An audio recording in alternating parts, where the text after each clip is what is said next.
Tapos na Halloween, pero humahabol pa si Mobley. Binaon si Oubre sa posterized dunk. What's up mga idolo? Welcome back sa ating channel. Ngayong araw, matindi ang bakbakan sa East. Philadelphia 76ers kontra Cleveland Cavaliers. Parehong team gutom sa panalo at gustong patunayan kung sino ang tunay na contender sa Eastern Conference. Kaya kung fan ka ni Tyrese Maxey o ni Donovan Mitchell, stay tuned dahil napakainit ng laban na to.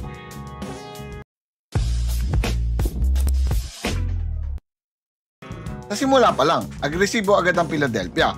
Tyrese Maxey ang bilis, naka back-to-back drives agad sa loob, finishing with contact. Pero hindi rin nagpahuli ang Cavs. Darius Garland with a smooth crossover, sabay love kay Evan Mobley for the slam. At Kelly Oubre, kalmado pero deadly, 3-point jumper, swak. Tapos sa kabilang side, Evan Mobley, gandang tres sa gitna, basket. The energy sa court, grabe, both teams playing with playoff intensity. Pagpasok ng last minute sa first quarter, nagpalit ng tempo ang Cavs. Donovan Mitchell, step back 3, bang! Cavs take a slim lead, 39-25. Bench units in, pero hindi bumaba ang intensity. Watford, hesitate sa gitna, sabay atake. Buta taas sa depensa ni Mobley. Meanwhile, Mobley doing his thing. 3 consecutive blocks. Grabe. Midway through the quarter, balik si Maxey at dito nagsimulang uminit ang pili. Maxey dominating his late defender sa gandang pull-up 3-point jumper. Halftime score, Cavs up by 3, 70-67. Tight game mga idol.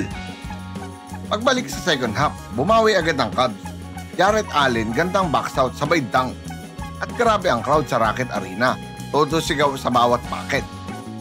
Pero Philadelphia 76ers responds, Oubre controlling the tempo, gandang tres sa gilid kontra sa depensa ni Donovan Mitchell. Bigayan ng highlight pace sa quarter na to. Parang all-star game, pero may halong intensity ng playoffs. Sa last 2 minutes ng third quarter, Donovan hits a deep 3. May 36 points na siya. 107-87 heading to the fourth quarter.